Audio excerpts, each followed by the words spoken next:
In Love is War, the dad declares with all authority, "I want to be a VTuber." The problem though is that he's in his 40s, is poor with lots of debt, has 2 kids, one of which is going to an expensive college, and last but not least is on the precipice of a divorce. His kids naturally tell him, hey, being a YouTuber is kinda stupid, but go off. And go off he does, because several months later, Shirogane, his son, checks up on how his dad's channel is doing, and he finds that his dad grew a whopping 50,000 subscribers, and in the words of his daughter Kay, is making bank.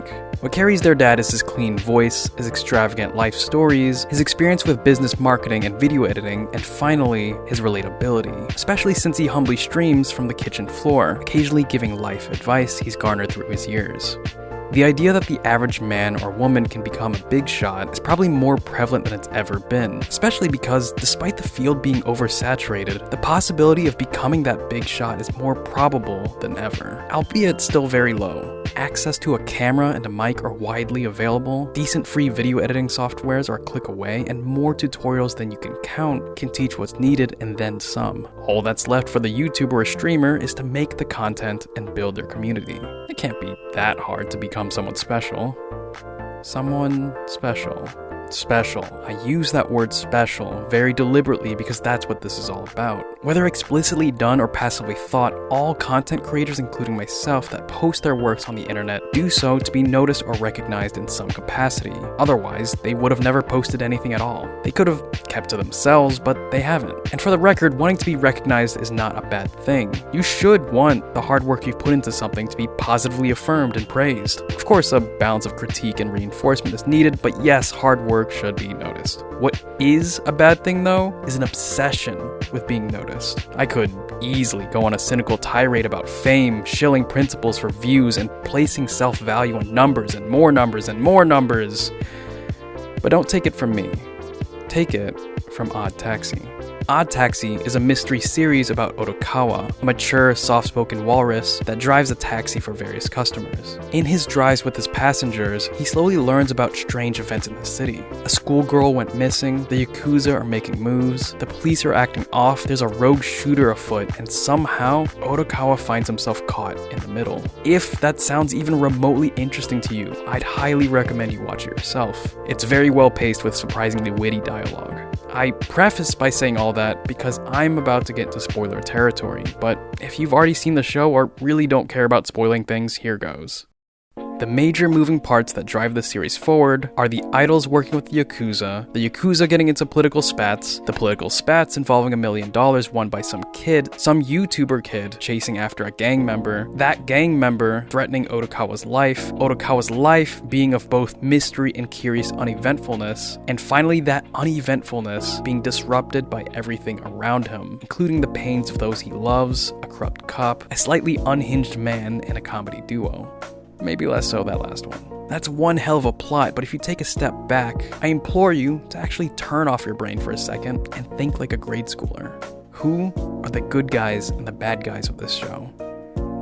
Well, the quote-unquote bad guys are the idols, the killer lolly, the gang members, the gotcha gunner, and the YouTuber. The quote-unquote good guys include the taxi driver, his friends, a love interest, the lottery winner, and the comedy duo. The interesting bit I've realized is that the bad guys are all people obsessed with being a big shot, and all of them are punished to some capacity. The idols worked with the Yakuza to dispose of a body so that their group can flourish, but it was that action that was their complete undoing. The main lead of the idol group, Nikaido, was the most mentally damaged from these events. Every day, she lived in fear while having to practice and put up a smile for the audience. I can only imagine it was hell on earth, and it was all just to make their cute little group famous. The killer lolly, who does get caught for a different crime, seems to represent a toxic view of chasing your dreams at any cost. Such a focus wasn't so romanticized in common parlance, then maybe her trajectory would be different. The gang infighting stemmed from the members wanting to impress their Yakuza boss, but in the end, they lost all of the money and got caught, being completely outsmarted by a taxi driver who inadvertently impressed that same Yakuza boss. The gotcha gunner was obsessed with getting the rarest in-game item, and it drove him insane. He truly believed if only he could obtain the rarest, most highly desired items, could he really be happy.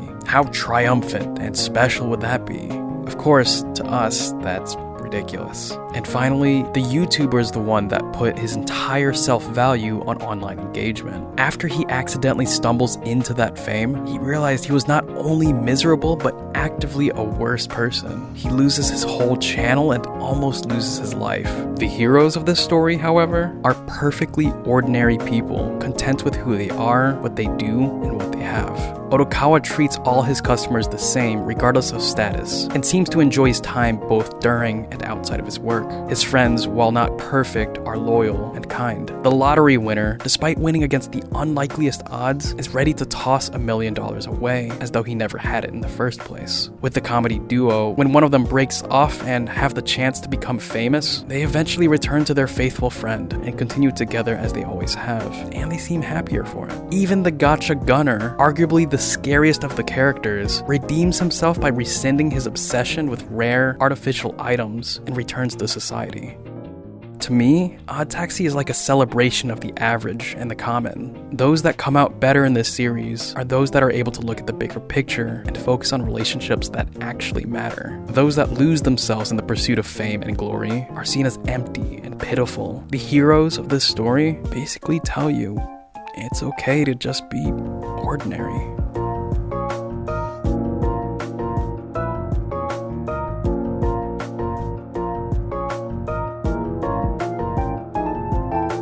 I made this video for two reasons. Reason one is to celebrate hitting 5K subs on this channel, which is unbelievable. Thank you so much. I recognize in the grand scheme of things it's not much, but to me it's an incredible milestone, so thank you.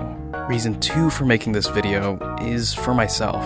I don't know what I'll be doing in the future 5 years from now, nor do I know where this channel's gonna be by then, but man, I hope I'm still a good person by then. While it is, to some extent, my way of showing off how special I am, I hope I never forget to do this for myself and the purity of the craft. So, here's to the future Annie Kang. I hope you have a good one, man.